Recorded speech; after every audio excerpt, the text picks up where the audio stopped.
hummusta ja tervetuloa uuden videon pariin. Tällä videolla mä ajattelin puhua mun suosikkibändi Halo Helsingistä, joten pidemmittä puheitta mennään asiaan.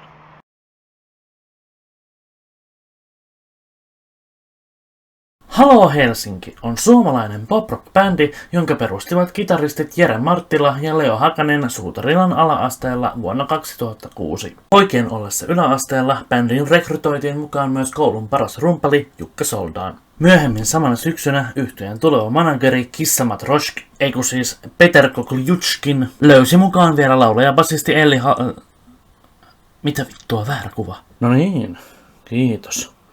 Elikkä siis myöhemmin samana syksynä yhtyeen tuleva manageri Peter Koklyutskin löysi mukaan vielä laulaja-basisti Elli Haloon.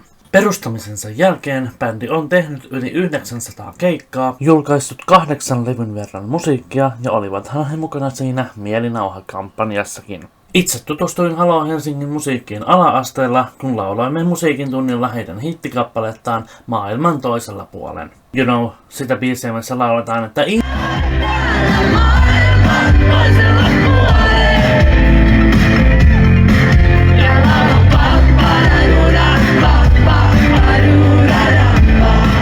Tuohon aikaan koko bändi oli minulle oikeastaan vielä täysin merkityksetön, sillä en ollut ikinä kuullutkaan mistään Halo Helsingistä. Mutta kun pääsin kuulemaan heidän musiikkiaan ensimmäistä kertaa Sibelius-talolla vuonna 2014, rakastuminen oli välitöntä. Elliltä saatu yläfemma saattoi vaikuttaa asiaan. Toinen keikka olikin sitten luvassa jo heti seuraavana vuonna Hartwall Areenalla, ja koska kyseessä oli bändin viimeinen konsertti ennen vuoden kestävää keikkataukoa, niin pakkohan se oli Helsinkiin asti lähteä. Yhtye palasi keikkalavoille syksyllä 2016 ja heti seuraavana vuonna olikin luvassa 3. keikkani Lahden messuhallissa. Tämän jälkeen sekä minä että yhtye vetäydyimme pienelle keikkatauolle, minä 5 ja he 2,5 vuodeksi, kunnes jälleen näkyminen Nordicsella eli Helsingin jäähallilla viimein koitti. Kyseessä oli siis keikka numero 4. Tämän jälkeen olikin sitten luvassa melkein vuosi odottelua ennen 5. keikkaa eli Möysän musaklubin pikkujouluja. Seuraavan keikan oli määrä tapahtua jo heti seuraavana vuonna uuden Voiko enkelitkin eksyä -albumin myötä, ja Halot kiersivätkin promoamassa tulevaa kiertuettaan eri paikkakuntien kukkakaupoissa. You know,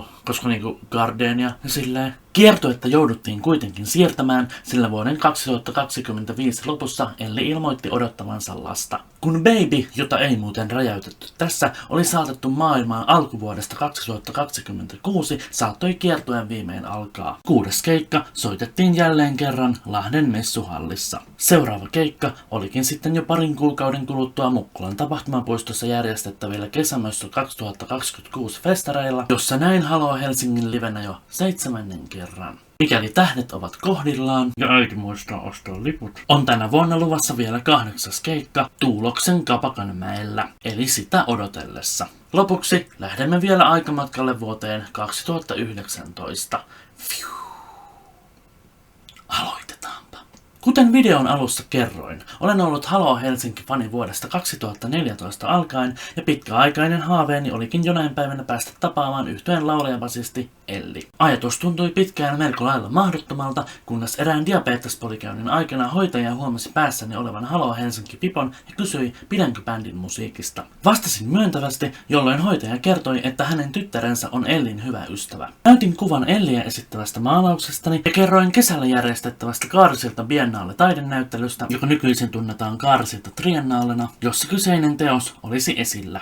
Hoitaja sanoi tulevansa katsomaan näyttelyä ja lupasi jopa järjestää tapaamisen sitten, kun Ellillä on keikka täällä Meitsin kotihuudeilla. Halo Helsinki oli tosiaan tuohon aikaan tauolla ja Elli teki soolouraa artistinimellä Ellips. No, Ellips sitten konsertoi toukokuussa Finlandia-klubilla, mutta tapaaminen meni tuolloin sivusuun, kun lähdin ulos Kytikselle. En siis mihinkään poliisiasemalle, vaan keikkabussin luo odottamaan bändiläisiä. Lopulta en jaksanut enää odottaa, vaan lähdin kotiin nukkumaan. Vaan kuinka sitten kävikään? No, ei tässä vaiheessa vielä mitään, mutta kyseinen keikka antoi kuitenkin inspiraation ensimmäiselle Ellips-teokselleni Kyykäärmeen valtatielle. Musta tuntuu, että Elli katsoi mua sen kappaleen aikana. No, tuli kesäloma ja näyttelykin avautui, mutta asian tiimoilta ei kuulunut mitään. Kunnes eräänä heinäkuisena iltapäivänä sain kännykkään viestin hoitajaltani, joka kertoi tulevansa seuraavana päivänä katsomaan näyttelyä tyttärensä kanssa. Noihin aikoihin aloin myös työstämään toista ellipsteostani Keuhkoahtaumaa ja teos valmistuikin juuri sopivasti idolini syntymäpäivänä. Mikä ei siis ollut ollenkaan suunniteltu juttu. Sillä hetkellä en osannut vielä ollenkaan arvata, mitä tuleman pitää. Tekään ette varmaan osaa vai mitä? No, se selviää joka tapauksessa nyt. Nimittäin. Parin päivän päästä sain Pauliinalta, joka on siis tämän mun diabeteshoitajan tytär, viestin, että hän on tulossa katsomaan näyttelyn uudestaan ystävänsä kanssa ja pyysi mua mukaan esittelemään edellä mainittua teosta heille. No mä lähdin sitten seuraavana päivänä heitä tohon makasiinin parkkipaikalle odottelemaan. Ja voi herranen aika, mikä shokki se oli, kun auto lopulta ajoi pihaan ja kyydistä nousi Pauliinan ja hänen ystävänsä lisäksi ihminen, jonka tapaamisesta olin unelmoinut vuodesta 2014 lähtien.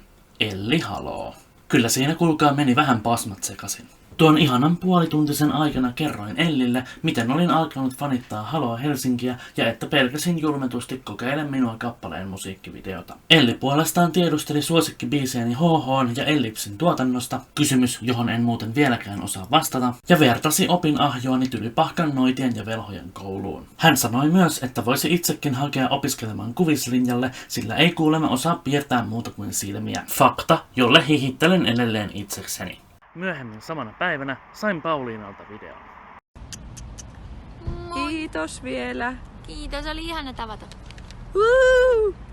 Parin päivän päästä alkoikin sitten koulu, ja kun opettaja kyseli kesäloman kuulumisia, niin vähän en osannut puhua mistään muusta. Piirsin aiheesta kuvankin, kun opettaja käski tekemään jonkin kesäisen teoksen. Pian tämän jälkeen valmistui myös kolmas ellipsteos, Lintu, joka lensi ikkunaan. Marraskuussa tiemme sitten kohtasivat uudelleen Lahden Sibeliustalon pikkujoulubileissä. Tällä samaisella keikalla tapasin muuten myös kitaristi Leo Hakasen, joka oli Haloo Helsingin ollessa tauolla muodostanut Jere Marttilan kanssa stereonimisen EDM-duon. Vuoden loppupuolella valmistuivat myös loput 3 ellipsteosta, Kotiteatterijärjestelmä, Kolera Allas ja viimeisenä Kukkapuro. Myöhemmin rupesinkin sitten käsittelemään piirustuksissani Haloo Helsingin tuotantoa, mutta se onkin jo sitten ihan toinen tarina.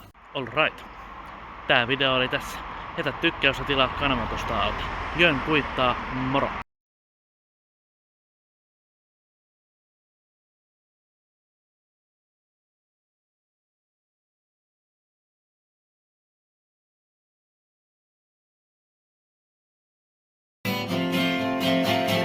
Ismo!